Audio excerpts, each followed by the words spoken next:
世界のジャパンチャンネルへようこそ。皆さんは海外で暮らしてみたいと思ったことはないですか？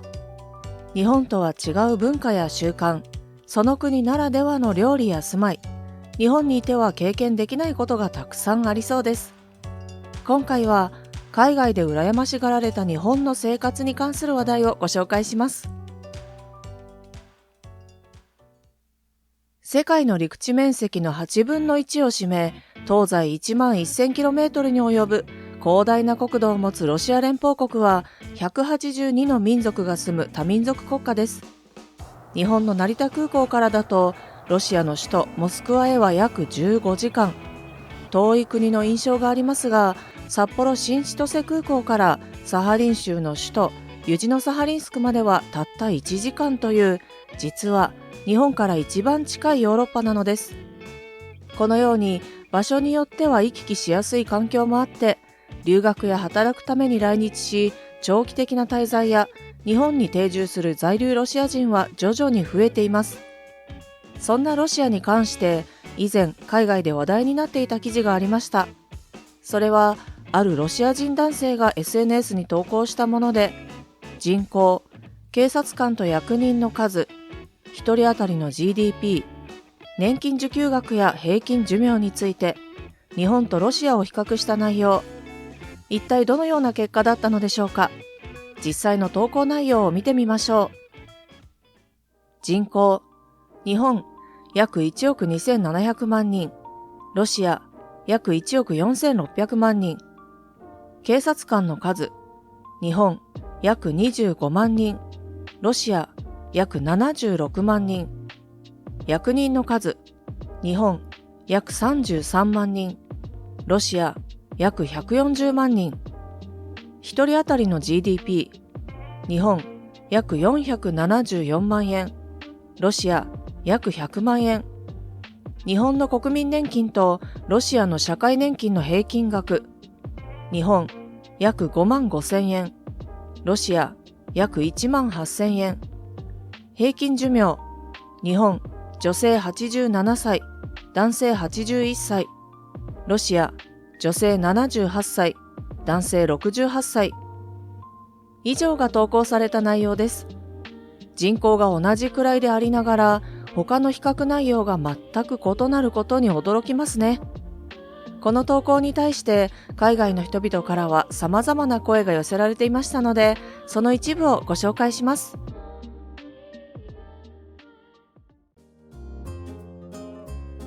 海外の反応。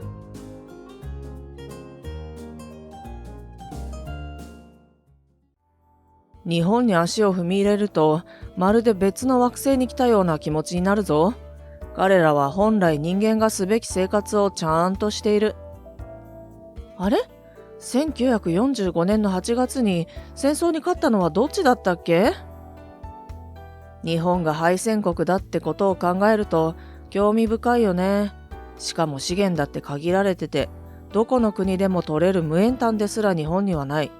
戦争に負けたことで経済だってめちゃくちゃになったし、兵士と一般市民合わせて何百万人が命を落とした。日本は大帝国ではなくなってしまったけど、自分たちだけで国を再興させたんだ。ロシアは完全に置いてかれているね。この現状に俺たちは何を思えばいいんだろうな。ロシアと比べるなら生活水準と技術力が同じ国だろう。ナイジェリアとかザンビア、キューバあたりだ。日本はすでに100年先にいるんだよ。そういう国と比べて意味があるか？確か日本って会計士や弁護士の数も少ないんだよな。人口比で考えるとほんと少ないらしい。会計士なんかはこっちより多くて良さそうなもんだけど、だって経済活動がロシアより活発なんだから。ロシアには役人の数が多すぎる。ソ連時代の2倍に増えてるんだぞ。国土の大きさを忘れてるんじゃない？ロシアはでかすぎるんだ。だからこの比較自体馬鹿げているね。それは俺も思ったわ。広大な国土を守るために警察や役人が多いのは仕方がないよ。不思議だ。人口はそんなに変わらないのに、この生活水準の違いは何？ロシアは大幅な対日貿易赤字も抱えてるしな。もし日本にロシアと同じくらいの資源があったらどうなってると思う？考えるのも恐ろしいくらい差がつけられているに違いないね。国土が大きいことに優位性がないなら、どうしてクレムリンは国土を広げようとしているの？国土が大きければ大きいほどしょうもない国になる気がするわ。いくら資源があっても国民に還元されるわけじゃないからな。ただロシアには資源が多いという事実があるだけ。1億2700万人の勤勉な国民にはかなわないね。俺たちは日本人をクレムリンに招き入れるべきなんだよ。エカチェリーナ2世だって元はドイツ人だけど、彼女は無能な夫ピョートル3世に代わり国内改革を行ってロシアに安定をもたらしてくれた。日本とロシアは物価が違うじゃん。年金受給額に差があるのは仕方がないことだと思うが、今は日本だって暮らしやすい国じゃないんじゃないか？物価は上がり続けてるし、年金受給額は下がり続けてるって聞いたよ。若者の失業者もとても多いらしい。隣の芝生は青いってやつだね。人のものはよく見えるんだよ。ロシアはこれからも変わらないわ。だって国民はめったに笑わないでしょ。生活が苦しくて笑えないのよ。ソ連が崩壊してから何か変わった？私にはわからないわ。ロシア人は愛想笑いをしないだけだ。生活が苦しくて笑わないわけじゃないよ。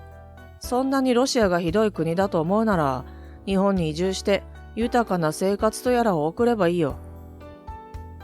日本の労働時間の長さと少ないバケーションを忘れてない？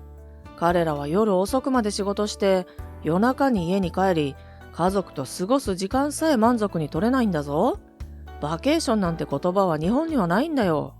これで本当に生活の質がロシアより上って言えるのか？俺はやだね、そんな生活。サハリンや北方領土を解放すればいいのに、日本はそのためなら何だってするだろう。今のロシアの外交政策は明らかに間違ってるよ。でも将来日本みたいな国になれるっていう希望はあるぞ。まだまだ差があるけど、だからこそ頑張る価値がある。ロシアはこれからもっと良くなっていくさ。以上が海外の人々の反応でした。ロシアと比較して国土も小さく資源の少ない日本の生活水準の高さに驚く声が多かったですね。中には数字だけではわからない日本の現状について冷静に指摘している声もありましたが、ロシアの人々にとって日本のイメージはそれほど悪くないようです。では反対に皆さんはロシアについてどのようなイメージを持っていますか？名前はよく耳にするけど、ロシア人の生活について知っていることは少ないのではないでしょうか。そこでここからはロシアという国についてご紹介していきます。1、食文化。ロシア料理と聞くと何が思い浮かびますか？ロシア料理とは、宮廷料理から各共和国の民族料理まで含んだ幅広い料理。寒冷地の多い気候風土を反映し、保存食を多用した具沢山のスープやキノコ類、魚などを使った煮込み料理が多く、辛いものや味の濃いものなどは少ないです。日本だとロシアの家庭料理の定番、ボルシチやピロシキなどをよく見かけますね。また、フランス料理のスタイルであるコース形式は、寒冷地のため、料理が冷めないように順番に出すロシア料理のスタイルを取り入れたものだそうですよ。2、住宅事情。世界一の国土を誇るロシアですが、日本の約45倍の国土と比べ、人口は1億4700万人と日本より少し多い程度。そのため広大な空き地があり、地価も比較的安いので、庭の広い一軒家がいくらでも建てられそうですが、都市部は基本的に集合住宅で、面積は50平米台が主流です。戸建てが少ない理由は、住宅維持費が高額ということ。ゴミの搬出、芝生の刈り取りなど、自宅敷地の維持費用はもちろん、建て売り住宅でもガス、電気、水道は自分で設置する必要があります。それらの費用を合わせるとかなり高額になってしまうため、多くの人が都市部の集合住宅を選ぶのだとか。またソ連時代からアパートや車を手に入れることは成功の証と言われ、現代でも集合住宅のアパートやマンションは一戸建てより格上だと考えているロシア人は多く、一軒家を建てた場合でもアパートを手放さない人が多いのだとか。3. 経済状況。ウクライナ侵攻による欧米の経済制裁でロシア撤退を発表した企業は600社を超え、アップルやナイキなどロシアでの販売をやめる欧米企業は後を絶ちません。さらにマクドナルドや自動車のルノー、家具大手の IKEA なども撤退した場合、100万人近くの人が失業すると言われています。しかしこの状況にあっても、モスクワなどの都市部は多くの人で賑わい、パブやナイトクラブのイベントもすべて通常通り行われています。その理由についてロシアの経済専門家は、ロシアは経済危機を何度も経験し慣れてしまっている。多くのロシア国民は今回も我慢すれば切り抜けられると思っているし、政権の統制下にあるメディアの情報に影響され、現在の状況を把握していないと警鐘を鳴らしています。4. 資源。ロシアは豊富な天然資源を有しています。特に石油と天然ガスはロシア総輸出額の6割以上という重要な資源であり、日本も液化天然ガスや原油などのエネルギー資源と産業用の非鉄金属を輸入しています。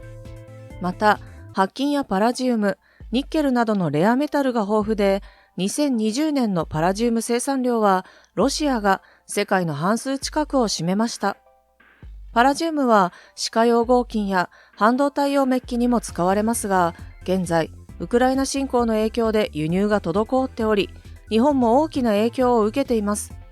しかし資源国は資源頼りになり、製造業を発展させられない状況に陥りやすいとも言われており、ロシアも脱資源頼りが大きな課題となりつつあるそうです。以上、ロシアに関する情報をご紹介しました。今回の話題にあったロシアとの比較のように、世界の国の状況を知ると自分の中の世界が広がることがあります。皆さんもこれを機に行ってみたい国の状況を調べてみると意外なことがわかるかもしれませんね。動画を最後までご覧いただきありがとうございました。この動画が参考になりましたらチャンネル登録と高評価ボタンをお願いします。今回のナレーションはリリーがお送りいたしました。